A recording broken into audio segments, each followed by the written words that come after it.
मैं तो आज भी कहती हूँ कि ये दूसरे का नहीं, ये पूरी तरह से बंगाली का सोचा समझा साजिश है, समझ गए। और कल हमें भी फंसा सकता है, क्योंकि वो कह दिया है कि हम आरएसएस के एजेंट हैं। ठीक है, अगर आरएसएस के एजेंट होते तो आज मंच पर हम भी बोल रहे होते, है ना, हमें इस ऑफिस में बोलने की जरूरत नहीं पड़ती। बिल्कुल बिल्कुल। भंते जी, मुद्दा बौद्ध भिक्षुओं को आपके सामने लाने का सिर्फ इतना सा था कि इनका कहना है कि हमारी उपेक्षा बोध गया महाबोधि जो आंदोलन चल रहा है उसमें भी हो रही थी, और आज दिल्ली में इतना बड़ा मंच लगा, बुलाया गया, वहाँ पर भी उपेक्षा का शिकार हुए।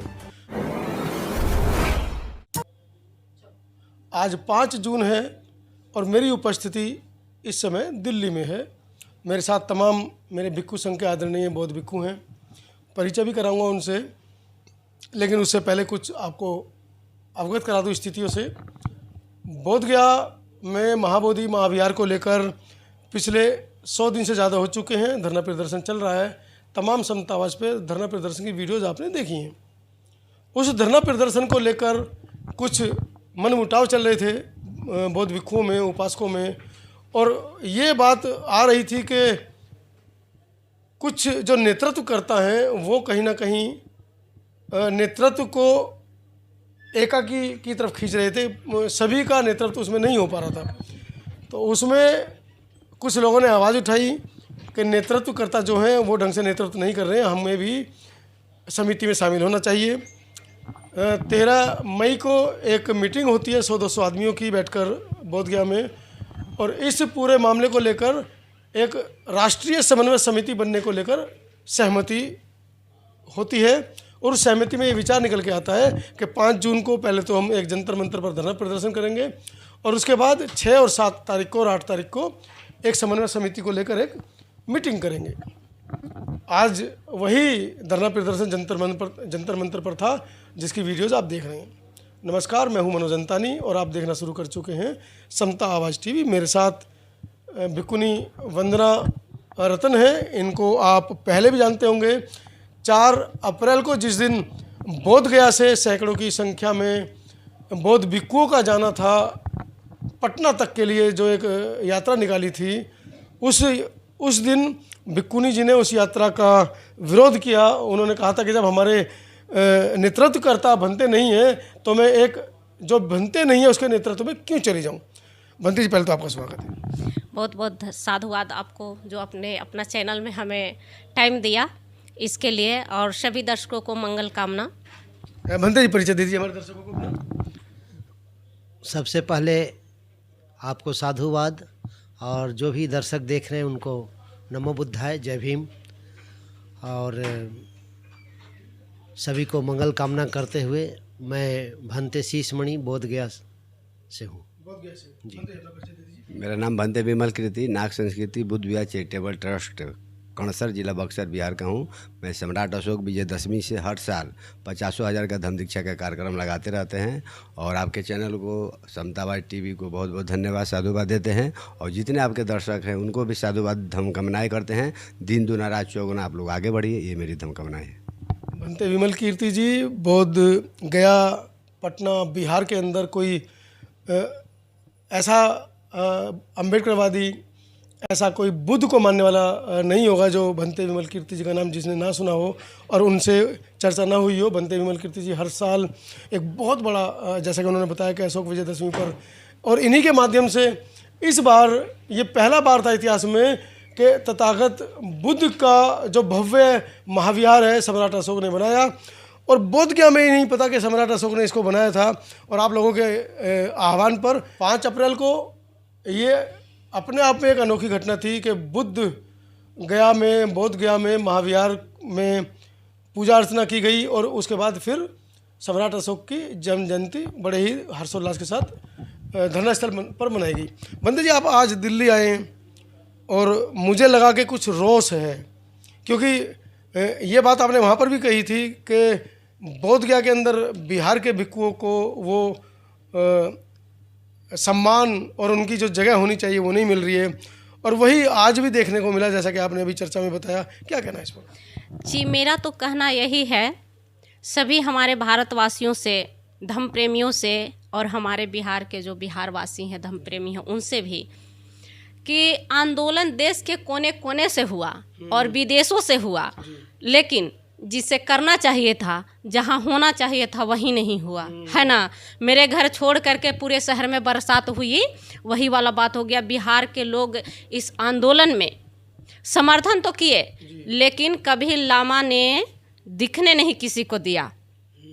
हमारी सरकार देखा नहीं कि बिहार के लोग भी आंदोलन में हैं, किसी का चेहरा सामने आने नहीं दिया। बीच बीच में बिहार के लोगों को उन्होंने मीडिया के माध्यम से दिखाया कि हमारे यहाँ ये आए हैं, ये आए हैं। मीडिया के माध्यम से जो लोग उनको जा रहे थे, उनको खुश करने के लिए पैसे दे रहे थे, तो उनको खुश करने के लिए वो दिखा रहे थे। लेकिन नेतृत्व का मतलब ये नहीं होता है ना। नेतृत्व का मतलब होता है कि बिहार के भंते लोग आह्वान करें, बिहार के भंते को अपने साथ रखे, जगह दे और बराबरी में बैठने का, समता की बात करें और हर तरह से उनसे साथ मिलकर निर्णय ले कि हमें क्या करना है। जैसे मान लीजिए कि हमारा धम्म यात्रा चला 4 मई को जो शुरू हुआ, बिहार के एक भी भंते से पूछे नहीं कि हाँ क्या होना चाहिए, हम ऐसा निर्णय ले रहे हैं, अपना मन बुझाया। हम कहने का मतलब है हम इतने भंते को इकट्ठा कर सकते हैं, हम निर्णय ले लिए, बस निर्णय ले लिया गया और वही हुआ। और उसी दिन मैंने भी ये कहा कि जो निर्णय लेने वाले थे वही नहीं है तो मैं क्यों जाऊं। ठीक है, तो ये सोचने की ज़रूरत है। और कुछ लोग ये भी आवाज़ उठा रहे हैं कि बिहार के लोग समर्थन नहीं कर रहे हैं। लामा भी कह रहे हैं कि बिहार के लोग नहीं साथ दे रहा है, नाग किसी ने बचाया तो नागपुर के लोग ने बचाया। उनको तो महार सेना बोल रहे हैं कि महार सेना से भी लड़ना पड़ेगा। हाँ, तो मैं ये कह रही हूँ कि देखिए, नाक बचाए चाहे मुँह बचाए, है ना, कुछ भी तभी बचेगा जब बिहार के लोग साथ आएंगे। कल भी इस आज़ादी की लड़ाई भारत आज़ाद होने के बाद बाबू जगदेव प्रसाद ही लड़े थे, 90% की लड़ाई अगुवाई किए थे। और आज भी हमारे धम्मपाल जी किए, ठीक है, हम सक्सेस नहीं हो पाए। सूरज ससाई जी किए, सक्सेस नहीं हो पाए। और लामा जी भी सक्सेस होते हुए नहीं दिख रहे हैं, क्योंकि इतने भी खर्च चुके हैं। वो तो पिछले 2-2.5 महीने से एक बात कह रहे थे कि हम 90% लड़ाई जीत चुके हैं, 10% रह गई है, 90 जीत गई जाएगा, लेकिन रिजल्ट नहीं आएगा जब तक बिहार के लोग इन्वॉल्व नहीं होगा, जब तक बिहार के लोगों को ये सम्मान नहीं देंगे, जगह नहीं देंगे, तब तक ये कितनों कुछ कर ले, सक्सेस होने वाली बात ही नहीं। आपको क्या लगता है उनके व्यवहार से वो आपको सम्मान देंगे? देखिए, उनकी व्यवहारों का अब हम आशा रखने वाले नहीं है कि वो हमें सम्मान देंगे, क्योंकि एक तो वो उपासक हैं, वो हम उनके सम्मान के लिए हम क्यों परेशान हो, है ना। हम अपने बिहार वासियों से ये कहना चाहते हैं कि अपना स्वाभिमान जगाइए और ये जो हमारा जो विरासत है, विश्व धरोहर जो है, उसके लिए सबको छोड़ करके, बंगाली, महाराष्ट्री, सबको छोड़ करके पीछे और आप आगे आइए। और एक बार जिस तरह से भीमा कोरेगांव ने अपना इतिहास बनाया, उस तरह से बिहार के लोगों को ये विरासत को मुक्त कराने के लिए मौका मिला है, तो इतिहास बनाना चाहिए। अभी क्या रास्ता इख्तियार करेंगे आप लोग अलग से? क्योंकि उनके धरने प्रदर्शन का तो मुझे लगता है कि लोग आरोप लगा रहे हैं कि उन्होंने प्रशासन के साथ में साठगांठ कर ली है। बिल्कुल, मैं कहती हूँ कि वो साठगांठ कर लिए हैं और धीरे धीरे प्रशासन का दबाव बना करके और ये धारणा को धीरे धीरे एकदम से पस्त करना चाहते हैं। क्योंकि सोच लीजिए कि जो व्यक्ति पैसा नहीं आया था, जोशों के साथ है, कह रहा था कि हम धारणा करने का हमें अधिकार है, हम करेंगे, बीटीएमसी के गेट पर बैठ गया, वो व्यक्ति वहाँ से जब हम लोग को हटाया गया उस रात को, तो आप जानते हैं कि मैं भी थी उस धारणे में। उस के बाद हम लोग फिर धारणा का जगह दिया गया। हम लोग कहें कि बताइए, आपको जब जगह का परमिशन नहीं मिला था तो क्यों बैठा दिए? आप तो जाके होटल में सो गए। दिक्कत तो हम लोग के साथ हुआ। तब फिर वहाँ सरकार परमिशन दिया, तब फिर वहाँ से ये उठने की कैसे बात कर लिए, कहे कि हमारा जान जाएगा, लाश जाएगा। परमिशन कहाँ दिया? ये तो जब 2 महान पर बैठे थे तो दूसरे तीसरे दिन ही मैंने उनसे सवाल पूछा था प्रेस कॉन्फ्रेंस में कि क्या आपके पास लिखित में परमिशन है? वो तो 1 नंबर के झूठा है ना। वो बंगाली, हमेशा 3 गो बंगाली आया गया में, तीनों का तीनों वही झूठा, वो भी वैसे ही झूठा है। हम लोग को कहा कि बोध गया में 2 मोहान से लेकर के थाईलैंड टेम्पल तक कोई भी जगह चूज करने के लिए बोल रहा है। जो अब कह रहा है कि आप जितना दिन मन उतना दिन धारणा कीजिए, तो उसको उस दिन लिखित लेना चाहिए था।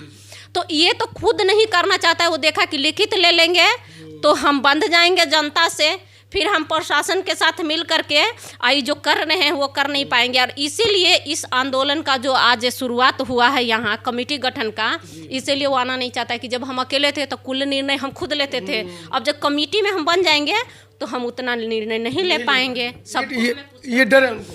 बिल्कुल डर है, इसीलिए वो नहीं आया कि अगर हम जाएंगे तो हमको उन लोगों के अनुसार चलना पड़ेगा, और चलना तो पड़ेगा क्योंकि ये देश की बात है, ये विरासत है, वो देश का है, किसी एक व्यक्ति का नहीं है। चलिए, बड़ा खुलकर बनते जी ने आप लोगों को स्पष्ट वो बातें जो अंदर की हैं, क्योंकि अब जब धरने का लगभग 110 दिन से ऊपर हो गया है तो अब वो बातें भी कुरेदी जाएंगी जिन बातों पर अभी तक हम लोग शांत बने बैठे थे, क्योंकि बड़ी मुश्किल से आंदोलन खड़ा हुआ। हम लोग भी चाह रहे थे। एक बात और बताना चाहते हैं हम कि आखिर आज तक 115 दिन हो गया, आकाश लामा का उपलब्धि क्या है, इस आंदोलन का उपलब्धि क्या है। हमारे जितने भी उपासक है पूरी तरह से तन मन धन से सपोर्ट किए, जितना लगता नहीं है कि अब दोबारा हो पाएगा सपोर्ट। आखिर लामा का उपलब्धि क्या है इस आंदोलन में? कोई उपलब्धि दिखाए आज तक ले नीतीश कुमार चेहरा नहीं दिखाए इनको, तो कहीं ना कहीं त्रुटि है। हमारे भारत के लोगों को, उपासक को सोचने की जरूरत है। पिछले आंदोलन में उपलब्धि थी कि हमारे 4 बौद्ध भिक्षु बीटीएमसी के अंदर पहुंचे और उन्होंने महाविहार का बहुत अच्छे तरीके से सौंदर्यीकरण किया। जो पैसा आज तक महाविहार के सौंदर्यीकरण पे, उसके क्षेत्र पे सड़कें बनाने में नहीं हुआ था, वो हुआ। लेकिन भंते जी ने पूछा कि इस आंदोलन की उपलब्धि क्या है, तो मैं आपको बता दूं इस आंदोलन की उपलब्धि ये है कि हमारा एक बौद्ध भिक्षु, क्रांतिकारी बौद्ध भिक्षु जेल में है, उसके हाथों में हथकड़ियाँ हैं। जिस तरीके से किसी बलात्कारी को या किसी ने कोई मर्डर हो, उसको इस तरीके से प्रस्तुत किया गया है। इस आंदोलन की ये उपलब्धि है कि महिलाओं के साथ महाविहार के अंदर मारपिटाई हो जाती है, जय श्री राम के नारे लगते हैं। ये उपलब्धि है इस और आंदोलन की। आकाश लामा कुछ नहीं बोलता है, एक शब्द नहीं। और एक शब्द नहीं वो बोलता। कहते हैं कि आप लोगों ने मेरा बीपी बढ़ा दिया है, रातों रात निकल जाइए पुलिस आने वाली। इससे पहले के एफआईआर दर्ज करवाते उस महिलाओं को पिटने की, वो उनको निकाल देने की हिदायत दे देते हैं। इसका मतलब कि वो पहले ही उनको पता था कि हम एफआईआर दर्ज करवा रहे हैं और पुलिस आएगी यहाँ उनको उठाने, इसलिए कह दिए कि हमारा महाराष्ट्र से निकाला ना हो जाए, है ना, है महार सेना से हमारी बदनामी ना हो जाए, इसलिए उनको हिदायत दे देते हैं कि आप यहाँ से निकल जाइए। और बिनियाचार्य जी को पकड़वा दिए। पूरी तरह से उनका सोची साची साजिश थी। मैं तो आज भी कहती हूँ कि ये दूसरे का नहीं, ये पूरी तरह से बंगाली का सोचा समझा साजिश है, समझ गए। और कल हमें भी फंसा सकता है, क्योंकि वो कह दिया है कि हम आरएसएस के एजेंट हैं। ठीक है, अगर आरएसएस के एजेंट होते तो आज मंच पर हम भी बोल रहे होते, है ना, हमें इस ऑफिस में बोलने की जरूरत नहीं पड़ती। बिल्कुल बिल्कुल। भंते जी, आपका क्या इस पूरी चर्चा आप सुन रहे हैं, इस पर आपका क्या कहना है?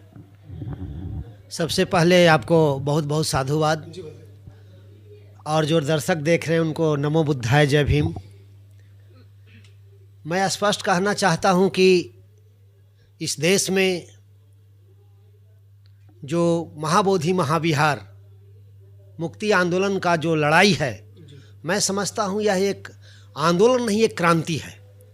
और कोई भी क्रांति उसके नेतृत्वकर्ता पर डिपेंड करता है। अगर नेतृत्वकर्ता सही ना हो तो मैं समझता हूँ आंदोलन कभी सफल नहीं हो सकता। माननीय आकाश लामा जी बात तो बहुत लंबी चौड़ी करते हैं, लेकिन मैं स्पष्ट कहता हूँ कि वह आरएसएस के दलाल हैं, पहला बात। दूसरा, उनका मुख्य उद्देश्य बीटीएमसी में नियुक्त होना, दूसरा पैसा कमाना, और तीसरा अपना नाम कमाना, इस उनका मुख्य यही एजेंडा था।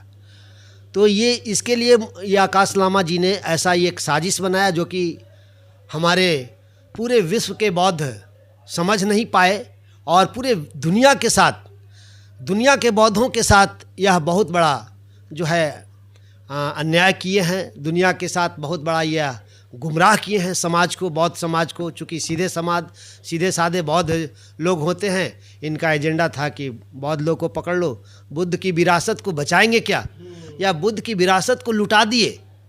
और बात कर रहे हैं बौद्ध विरासत बचाने की बात कर रहे हैं। ऐसे ऐसे लोग अगर बीटीएमसी मैनेजमेंट कमेटी में जाएंगे तो मैं समझता हूँ एक दिन के अंदर ही पूरा महाविहार बिक जाएगा।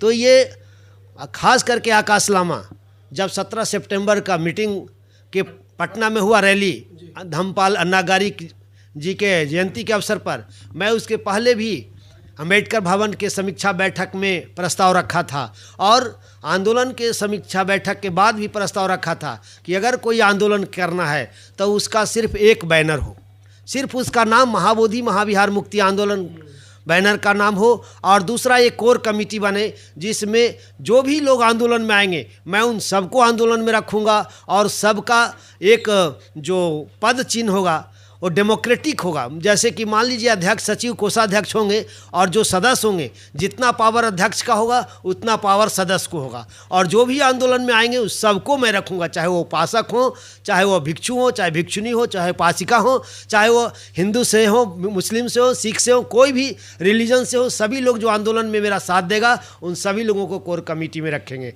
और तीसरा मैंने कहा था कि कोर कमेटी आंदोलन के नाम पर जो देश विदेश से जो डोनेशन आएगा बुद्धिज़्म के नाम पर, उसको कोर कमेटी के देखरेख में होना चाहिए। ये 3 काम जब आकाश लामा नहीं किए, हमारे बिहार के लोग उनको सपोर्ट नहीं किया। आज ढंढोरा पीट रहे हैं कि बिहार के लोग निकम्मे हैं, बौद्ध भिक्षु साथ नहीं देते हैं, ये नहीं करते हैं, वो नहीं करते हैं। तो भाई बिहार के बौद्ध लोग, चाहे बिहार के लोग इतना जल्दी बिकते नहीं हैं, चूँकि बिहार तथागत बुद्ध की ज्ञान भूमि है, सम्राट अशोक की जन्मभूमि है, विरासत भूमि है, और महान बिहार लेनिन जगदेव प्रसाद का शहीद भूमि है। तो इसलिए बिहार के अगर लोग एक साथ दे देंगे तो वह आंदोलन सफल होगा, और अगर बिहार के लोग नहीं साथ देंगे, मैं चैलेंज करता हूँ, कभी आंदोलन सफल नहीं होगा।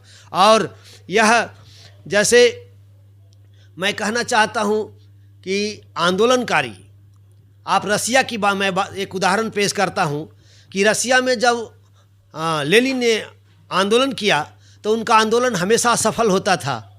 तब रसिया के जो लेनिन थे उन्होंने सभी आंदोलन को छोड़ दिया और उन्होंने 7 वर्षों तक बैठ कर के समीक्षा की कि आखिर ऐसा क्यों हो रहा है। तब लेनिन ने कहा कि आंदोलनकारी और आंदोलन विरोधी एक साथ काम कर रहे हैं। तब लेनिन ने अपनी पार्टी को तोड़ दिए, मोनोसेविक और बोल्शेविक पार्टी बना, जिसमें बोल्शेविक क्रांति हुई और लेनिन का क्रांति सफल हो गया।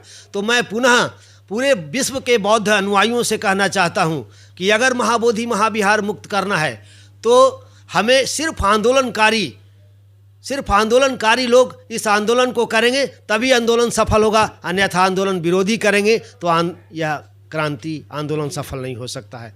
और यहाँ जो आंदोलनकारी लोग करना चाहते हैं उनको जाल में फंसाते हैं आरएसएस को लोग। जैसे आप देखिए कि महाराष्ट्र में जो क्या नाम है वो, नहीं, महाराष्ट्र के अभी एक मिनिस्टर हैं आपके बीजेपी में, अरे क्या नाम है इनको, जब भी गए थे बोधगया में, अठावले, रामदास अठावले, बाबा साहेब डॉक्टर अंबेडकर का बनाया हो इतना सुंदर आरपीआई, जिनका अध्यक्ष बन गए, फिर बाद में उसको बेच दिया, फिर यहाँ आरएसएस में बन गए। और ये पूरे महाराष्ट्र के लोगों को, जो भी बौद्ध भिक्षु जो क्रांति करना चाहते हैं या बौद्ध उपासक क्रांति करना चाहते हैं, उस सब को आरएसएस से पैसा दिला कर हमारे बाबा साहब को मिशन को बर्बाद कर रहा है रामदास अठावले। और उसी तरह से दिल्ली में ये जो राजेंद्र पाल गौतम हैं, ये भी बड़ी बड़ी बातें करते हैं, कहते हैं मैं इतना बौद्ध भिक्षु बनाया, ये बनाया। आपका गजट में कितने लोगों का है? आप गजट में अगर नहीं देंगे तो उसका कोई फ़ायदा नहीं है, इसलिए कि हमारा बौद्धों का कोई गजट में नाम नहीं है। हम हर जगह जब बात करते हैं सरकार से मिलने, नीतीश जी कहते हैं कि आपका बौद्ध हैं कहाँ, तो गजट होना चाहिए। ये बड़ा सवाल है आपकी तरफ से कि हम जब बौद्ध कार्यक्रम करते हैं तो हज़ारों की संख्या में लोग इकट्ठा होते हैं, लेकिन जब गजट की बात करते हैं तो मुट्ठी भर लोग ही हैं जो गजट में हैं। बंदे जी, आज आप आए हैं, दिल्ली पहुँचे हैं, लेकिन मैं मंच पे देख रहा था कि आपके अंदर कुछ रोष था। मंच पे उतरते समय आप कह रहे थे कि बिहार से लोग आए, हमको बोलने का मौका नहीं दिया। देखिए, मैं वहाँ देखा, देखिए हम बिहार के लोग बहुत धैर्यता से रहते हैं, शालीनता से रहते हैं। बिहार के लोग जब तक बोलने का जब तक मौका लेते हैं, जब तक नहीं आता है तब तक बोलते नहीं। मगर वहाँ ये मैंने देखा, अंतर्राष्ट्रीय लेवल के लोग, राष्ट्रीय लेवल के लोगों को बुलाए हैं, हर प्रांत से लोग आए हैं। मैंने ये देखा जो आगे से लोग चेहरा बनकर आए हैं, इनको बुलवाना है, इनको बुलवाना है, हाँ इनको बुलवाना है, बिहार के लोगों को बुलवाना है। कई बार 10 बार वहाँ संदेशा चला गया, आशीष बरुआ जी नहीं दिया था, 20 बार बोला है। तो बिहार के लोगों को बुलवाना है। बिहार के बनते 3 आए हैं, एक भिक्षुनी आई है, 2 भिक्षु और बाकी सब आए हैं।